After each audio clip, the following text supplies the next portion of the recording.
For more videos on people's struggles, please subscribe to our YouTube channel. The United States is one of the richest countries in the world. Yet, amid this wealth, millions struggle to have a secure roof over their heads. A huge number of people spend a disproportionately large amount of their monthly income on housing. For instance, rent alone increased by 11.4% in 2021. In the past 2 decades, just 1.2 million housing units have been built. Today, it is estimated that the US needs about 6.8 million housing units to meet new needs and replace damaged houses. The crisis is even worse when we look at public housing, which has been left to literally rot and satisfy the profit imperative of private players. And like in many such situations across the world, minorities suffer the most, and black people are among the worst sufferers of the housing crisis. Eugene Puryear of Breakthrough News talks about the dimensions of the housing crisis, why there is next to no decent public housing for people, and why racial minorities are especially affected. You know, the dimensions of the housing crisis in the United States are massive. I mean, it's hard to really understand the full dynamics of it. You have about 44 million people in the US who are renters, as it were. So when you look at the cost of rent, there's something called rent burden, which is basically means that you're paying way too much of your income towards rent. Well, you have actually of those 44 million renters, you have 40% of them who are rent burdened, which means that, you know, a very significant, almost half of renters in the United States are paying a significant chunk of their money towards rent. So there's a huge crisis that exists. And the reality of it is that the vast majority of housing in the United States is, of course, like everything is a capitalist society, provisioned only to make money. So not only are people struggling to pay rent, but they don't really have any other options because the way housing is provided means that there is really only significant housing stock produced at the highest possible values. So the people who invest in the various rental buildings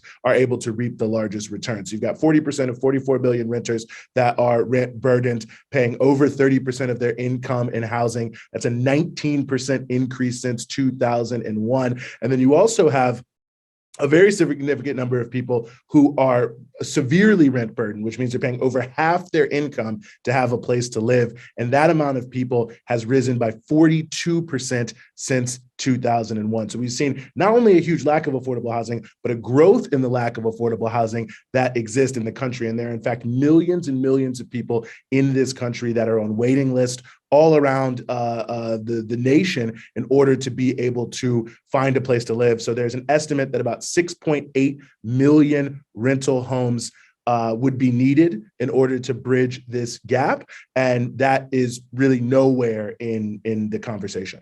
There's almost no public housing in the United States. There was a large push to create more public housing, really starting in the New Deal, but after World War II as well. But since 1998, and something called the Fair Cloth Amendment, which was part of the right-wing turn that the Democratic Party took during the presidency of Bill Clinton, there was a cap in the number of public housing units that are allowed to be built. So even if there was a desire in many localities to build more public housing, there is quite a bit of inability to actually do it. And at the federal level, there is an inability to appropriate money to build enough affordable public housing, that is, to go above the cap. And in terms of that, there's been a huge deterioration in public housing stock. So in fact, about 10,000 units per year of public housing in the United States are lost because the state of repair is so bad. There's an estimated $70 billion backlog of repairs in public housing. So you're not able to add a significant number of new public housing units in the United States.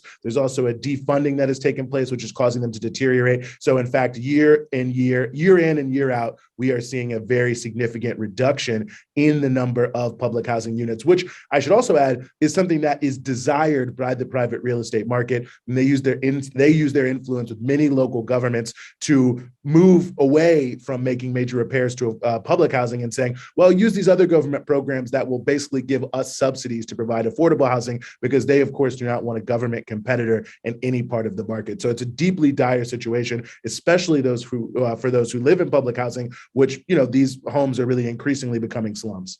You know, I think that one of the things that is really, truly one of the most just pernicious aspects of housing, really from the beginning in the United States, and even the provision of public housing, where there's quite a bit of racism and how it was accepted. You know, we have seen the growth, especially as it concerns waiting lists for affordable housing vouchers, which is the main way, other than public housing, that things are subsidized. So when you look at the information that we have, and it's very notable that a lot of states don't even really keep information on the demographics of those who they are dealing with. But when you look at what we know that for the 20 housing agencies that report this issue very well, that Black households are disproportionately represented on these huge wait lists of tens of thousands. In the case of San Diego, hundreds of thousands of people who are just waiting an average of 14 years in some cases, like here in New York, to get housing. So you have cities like Birmingham, Alabama, 94% of the families on the waiting list to get a voucher or any form of affordable housing are in fact Black. Only 68% of the residents of the city are in fact Black. And you can see the same in, say, Milwaukee, which has many fewer Black people. Only 41% of the population in Milwaukee is Black, but 87% of those who are on the housing wait list are Black. So you can see in the same way that the Black population in the United States is overwhelmingly working class, is overwhelmingly lower income, is overwhelmingly in a situation by which they are at a dire need for more affordable housing. The supply is just not there, and they end up being disproportionately represented on these totally inadequate government programs that exist in order to really subsidize a small amount of affordable housing that is run by the private industries. Despite the huge demand for housing in the United States, there seems to be little political will to address the issue.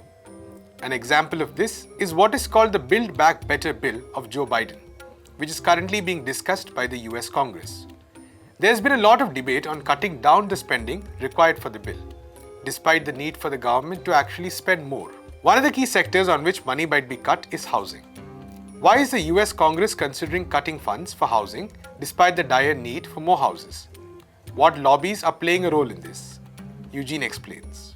Well, what was proposed in terms of the Build Back Better plan was a $332 billion increase in funds for housing. And it hit a number of different points. But to speak to the point we made about public housing, it provisioned $80 billion to assist in public housing, which many advocates and many residents felt would start to finally be able to, along with state and local funding, chip away at the backlog of repairs that is turning the public housing into slums. It was going to spend $90 billion on what are called housing choice vouchers. Now, a housing choice voucher is in many ways the worst possible way to provision affordable housing because it's just a subsidy at a inflated level to private landlords and developers and so on and so forth. But nevertheless, it is a very significant amount of money, this $90 billion.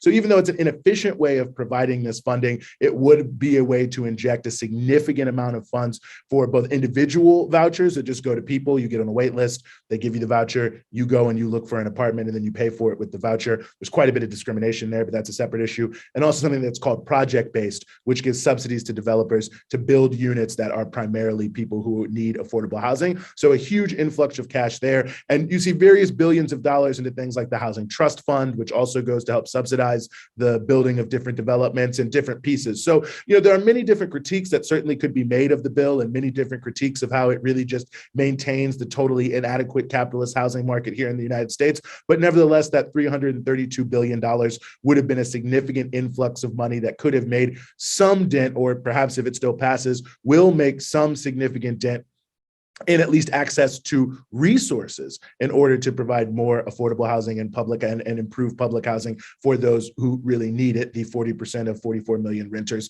who are rent burdened, paying over 30% of their income to rent. But interestingly enough, and very notable for the priorities, this has been one of the number one areas that's being discussed for significant cuts in whatever budget reconciliation bill is passed. How significant that will be is not quite known, but I think in and of itself, it's very notable that one of the first things that they went to say, how do we reduce the cost of this bill, was housing. It shows that the focus on providing affordable housing for working class people in the United States is very far away from the core interest of what politicians are putting out, which of course are the core interests of their campaign donors, which include many very powerful sort of real estate lobbies, the National Realtors Association, the Home Builders Association, there's various property owners associations that all, of course, lobby very aggressively, not for there to be strong government support for anything other than what are really inefficient subsidies, and in many cases, anything at all, because they want to make sure that there is no major shift